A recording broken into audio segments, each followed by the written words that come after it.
Mr. Deputy Speaker, thank you, Luxavelo, people bleed Lomorobe.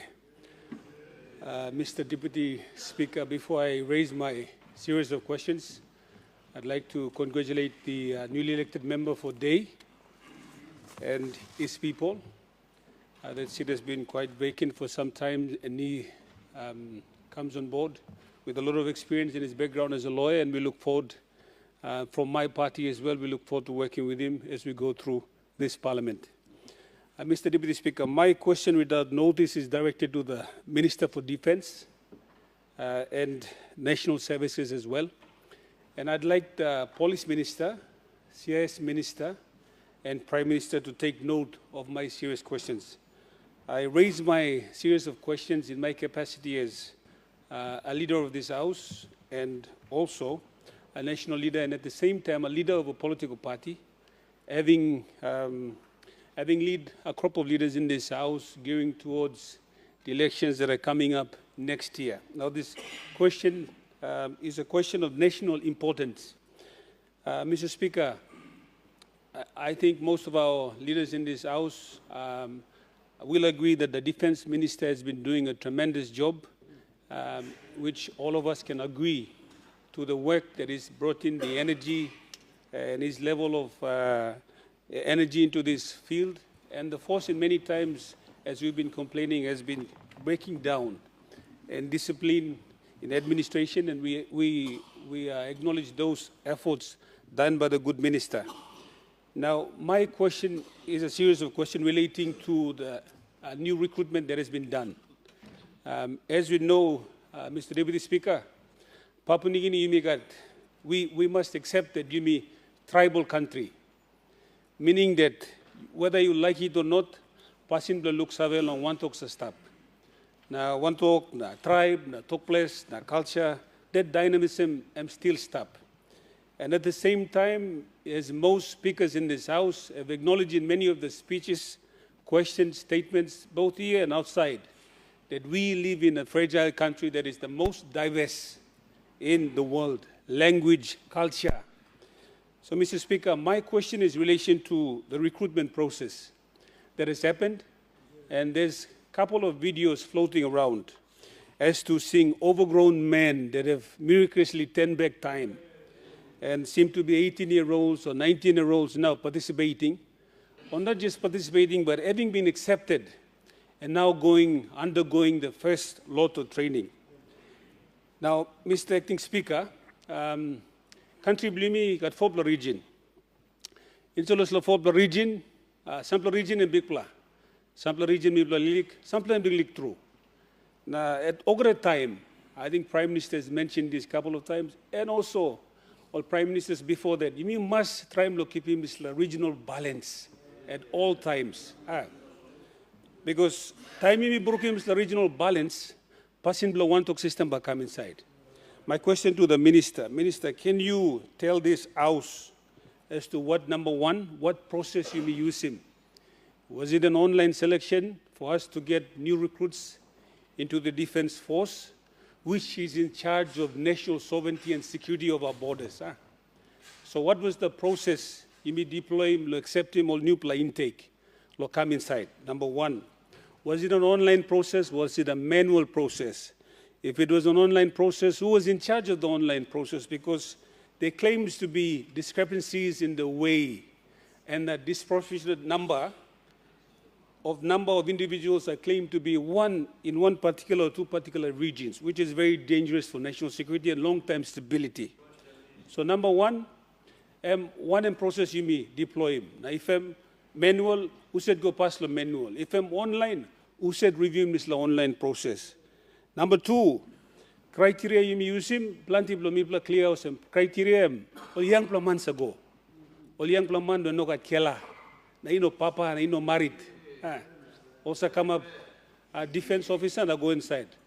But you play video you may look him, Mr. Minister, truly you chair. Plenty papa go inside now. All married penis. Now all reverse him birth certificate. Somehow all reverse him now come up go inside so.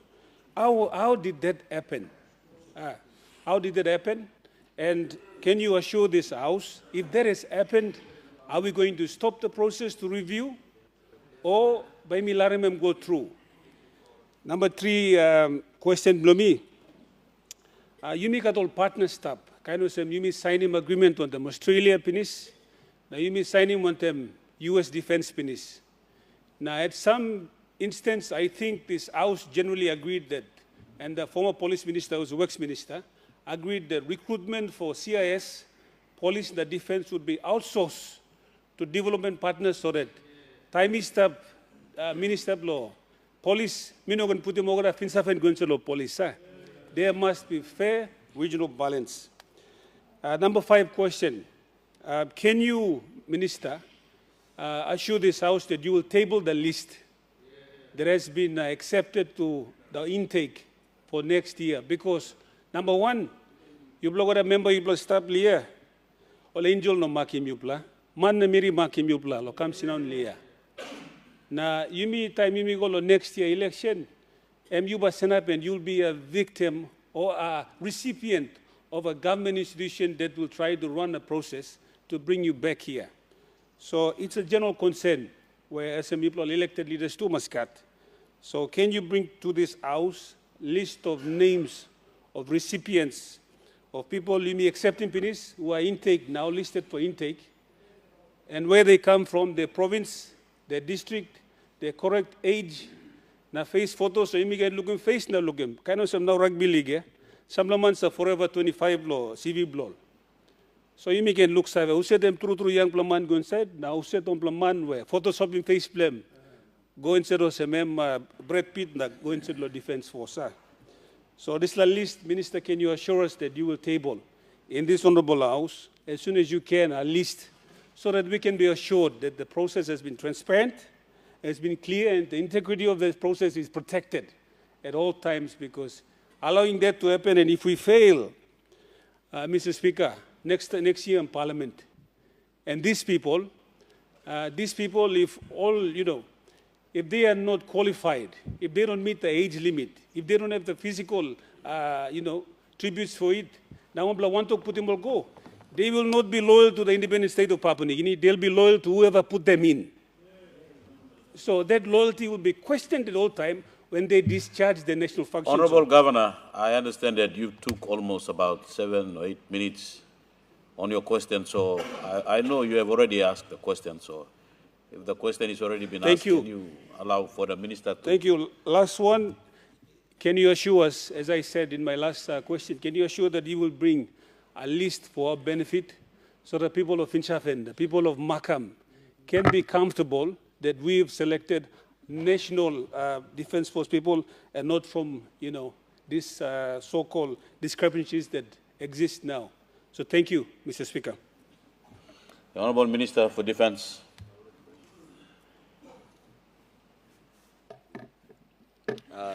Thank you, Mr. Deputy Speaker. I'd like to thank the good Governor from Morobe for raising a very important question. And I do agree with him that that question is of a very important matter to our country, especially in light of video that we have seen floating around. And, but before I answer those questions, I'd like to join the other fellow colleague leaders in this House to congratulate the member for Day and the Governor for New Ireland for being elected to the House, as well as the member for Karawaki Gambok, Akundiawa Gambok. I beg your pardon.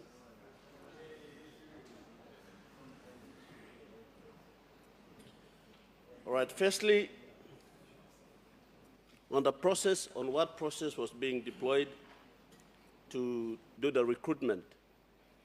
If you have seen or heard, there has been about 2 years lapse in Pngdf recruitment. It's never happened. But we put those processes back. There has been many complaints in the community, as well as within defense, on the questioning of the recruitment process that had been existed in defense. So we did put up the online recruitment platform, and we have launched that. It was a public display for anyone in the country who is interested to join defense to apply online. So the first process that was employed is an online recruitment process in which an independent HR firm was engaged to do this thing. So that whole process is removed from myself as minister, or the secretary, or the CDF, or even the Defense Council, or anybody for that matter. And then the criteria comes in which you look at the age criteria, height criteria, and all that different criteria that are being employed. And once that online selection happened, that list has been put out in the media, in social media, and it was a transparent process.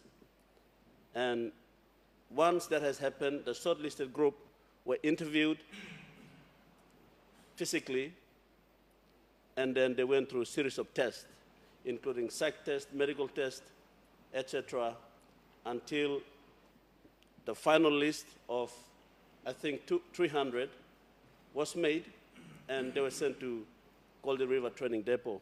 And we have received sort of consents from all leaders in the House, in the government caucus, that there should be a quota for each province. And we have done that, but the majority of the applicants came from NCDC, so as you may, and NCDC and lay. And as you may imagine and appreciate that the NCDC and lay are metropolitan cities. And so there are citizens from every part of the province in NCDC and lay. And so, but as much as possible, we want to give a quota to every province so that, like he rightfully said, Mr. Deputy Speaker, Pngdf is a national institution. It should not have one province or one region dominating the defense force.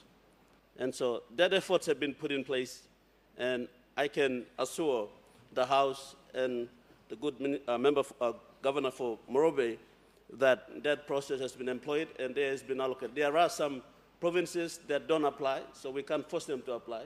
But to remedy that, we have put in budget and plans in the next recruitment cycle to send our recruitment team to all the provinces, especially the provincial centers, and to be there to give at least 22 or to 25 quota for every province.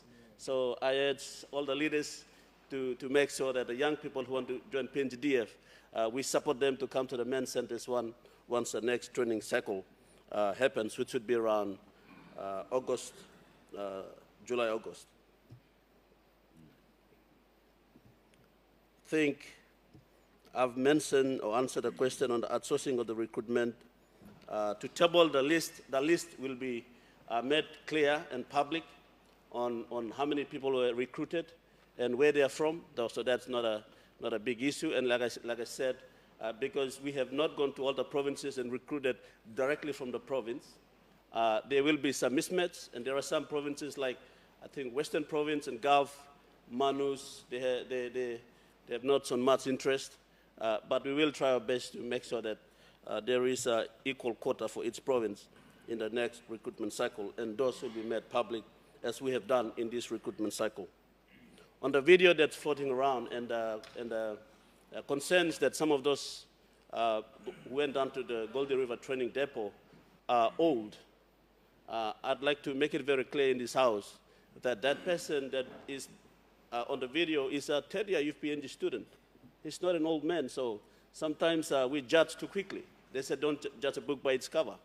He's not an old man. He's not 50 years old. He's not 45 years old. He's just a 24-year-old third-year UPNG student.